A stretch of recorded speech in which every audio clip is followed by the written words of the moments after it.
안녕하세요. 혼신용기 차례입니다. 데일리 영상 시작합니다.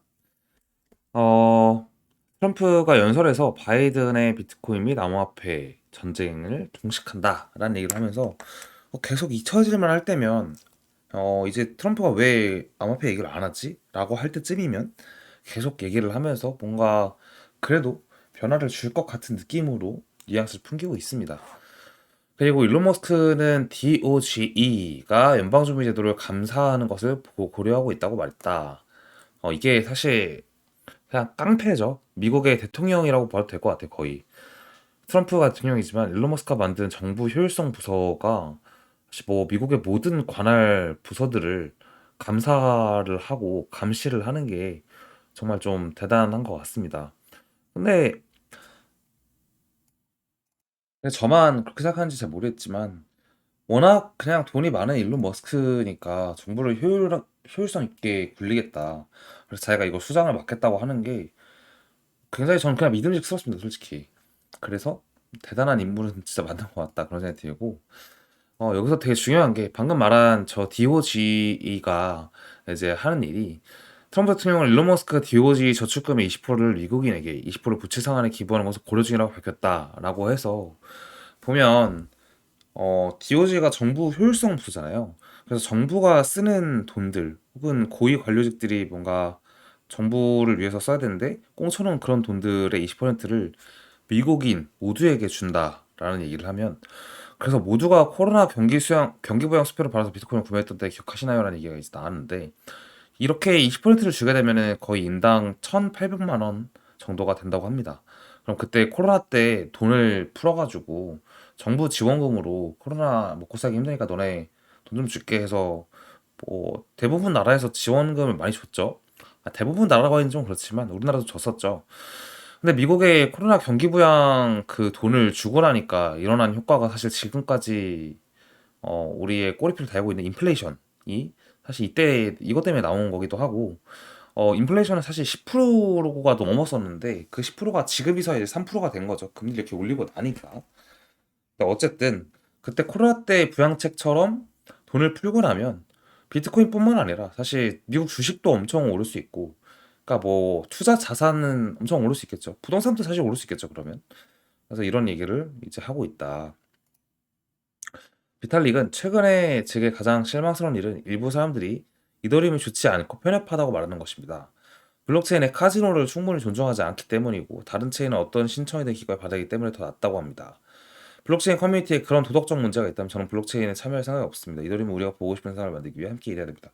비탈릭이 사실 자기 이더리움 가격이 너무 싸다고 찡찡대는 거는 2017년부터 저는 코인을 해왔지만 처음 봐요. 사실 비탈릭은 뻑하면은 이더리움은 너무 비싸다. 이래서 이더리움 떨어지고 그랬는데 지금 너무 말도 안 되게 싸다라고 얘기를 좀 하고 있는 것 같습니다. 이걸 엎을 수 있는 거는 여기 나오는 것처럼 이더리움 스테이킹이 생각보다 가까웠다. SEC가 이제 이더리움 ETF 스테이킹 계정안을 인정을 했기 때문에 이 문제가 그러니까 돈이 많은 기관 입장에서 이더리움을 직접 내가 시장에서 사서 스테이킹을 하면 어쨌든 저쨌든 이자를 받을 수가 있잖아요. 스테이킹 이자를. 근데 ETF에는 스테이킹에 대해서는 그동안 안 낸다고 했었단 말이에요. 그러면 그 돈으로 굳이 왜 ETF로 이거를 사냐는 거죠. 그러니까 살 필요가 없는 거죠. 근데 이제 이더리움 스테이킹이 되는 ETF가 되면은 그냥 기관 자금이 좀 더 쉽게 ETF로 이더를 사면 그 말이니까 그게 이더리움의 어떤 상승 촉매가 되지 않을까라는 생각이 듭니다. 그리고 보면은 이제 이거는 그냥 거래소의 테더가 좀 스파이크 쳐서 들어온 날들인데 이 날들을 비트코인 차트로 있다가 뭐 잠깐 보면은 그냥 최근에 거의 한 달 동안 밑꼬리를 길게 달고 반등했던 날들이 다 이렇게 스파이크 쳤던 날들이다 보면 될 것 같습니다. 차트 볼게요. 이거 날짜 기억하세요? 1월 27일, 2월 3일, 2월 19일. 자, 먼저 방금 기억하자고 했던 날짜를 보도록 하겠습니다. 자, 1월 27일 요날 요날 아까 스파이크 튀었고 2월 3일 요날 스파이크가 튀었고 2월 19일 이건 어제네요. 스파이크가 튄 거는 이제 전날이고 자 그래서 이거는 그냥 보면서 참고만 하시면 될 것 같고 지금 차트를 보게 되면 저희가 이제 영상을 여기 제가 출장 때부터 찍었으니까 아마 이때부터 영상에서 했던 말이 이 하단 노란색 선 23,000달러 뭐 구간 초중반 뭐 갔다가 반등할 수 있다는 얘기를 했는데 이걸 터치하진 않았지만 심지어 하단 지지선도 터치하진 않았지만 적정한 저점을 찍고 반등 중에 있습니다. 지금 중요한 구간이 이제 이 보라색 선이겠죠. 이게 지금 오늘자로 보면은 99,888, 뭐 10만이 좀 안 되는 가격인데 이 구간에서 한 번 더 맞고 살짝 떨어졌다가 97,000이든 뭐 이렇게 찍고 반등할 수 있다라는 걸 염두에 둬야 됩니다. 근데 지금 구간에서 반등을 이렇게 천천히 하다가 횡보하고 그 다음에 팍 올라가는 게 되게 좋은 상황이라고 저는 보이는데요. 그러니까 이 보라색에서 3번 저항 맞고 살짝 떨어져서 다시 9만 여기 6천 후반 9만 7천 이상에서 횡보하다가 한 2, 3일 횡보하고 바로 올라가면은 되게 좋은 이유가 이동 평균선이에요. 일봉의 이동 평균선들이 일단 다시 재차 엄청 모여 있습니다.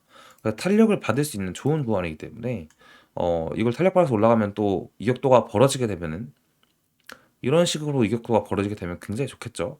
근데 이러려면 좀 많이 올라야 되는데 어쨌든 이평선이 많이 모여서 배열을 다시 할 거기 때문에 지금 이 구간이 되게 좋은 구간이긴 하다. 올라가는데 그림이 되게 어색하지가 않아요. 왜냐면 그 전에 이 구간에서의 횡보를 되게 오래 해왔기 때문에 그래서 이평선이 다 많이 모여진 상태이고 모여진 상태에서 반등을 하게 되면은 그 세기가 좀 세게 반등을 하는 경향이 있습니다. 그래서 좋다고 볼 수 있다가 네, 시간으로 봐도 일어날 상황이고 지금 요 보시면 EMA 이게 제가 약간 헷갈리는데 잠깐 보도록 할게요. 보면 200일 EMA 200일선인데 4시간에서도 약간 저항 역할을 최근에 하다가 이제 지지 역할로 조금 돌아선 것 같습니다. 이러한 단기 캔들이 모여야 이건 1시간 봉이고요. 4시간이 있고 단기 캔들이 또 모이고 그렇게 단기 캔들이 모여서 일봉이 되고 일봉이 모여서 또 주봉이 되는 거라서 현재 캔들들은 전반적으로 나쁘지 않다고 볼 수 있을 것 같고요. 주봉 마감은 아마 이제 일요일날 마감 월요일 오전 9시에 하잖아요. 이 마감은 지금 가격에서 큰 차이 없는 상태에서 마감하지 않을까라는 생각이 듭니다. 이게 보라색 이평선 살짝 아래에서 오늘 마감하고 다음 주에 이 위에서 시작을 하면은 다음 주가 좀 좋을 수 있다라고 보고 있고요. 월봉도 사실 월봉이 거의 다음 주가 마지막인가? 제가 잠깐 확인을 해볼게요. 네, 월봉이 다음 주가 마지막이긴 한데, 다음 주에 이 월봉이 음봉이든 양봉이든 사실 어떻게 끝난다고 해도 아래서만 끝나지 않으면은 상당히 뭐 좋다라고 볼 수 있을 것 같습니다. 그래서 전반적으로 시장은 생각보다는 우리의 편인 것 같다. 그리고 그때 저희가 이 얘기를 할 때 일봉에서 얘기할 때 좀 시간이 걸릴 거다라고 얘기했는데 생각한 시간보다는 덜 걸릴 것 같습니다. 네, 그래서 전반적으로 좋은 상황이다.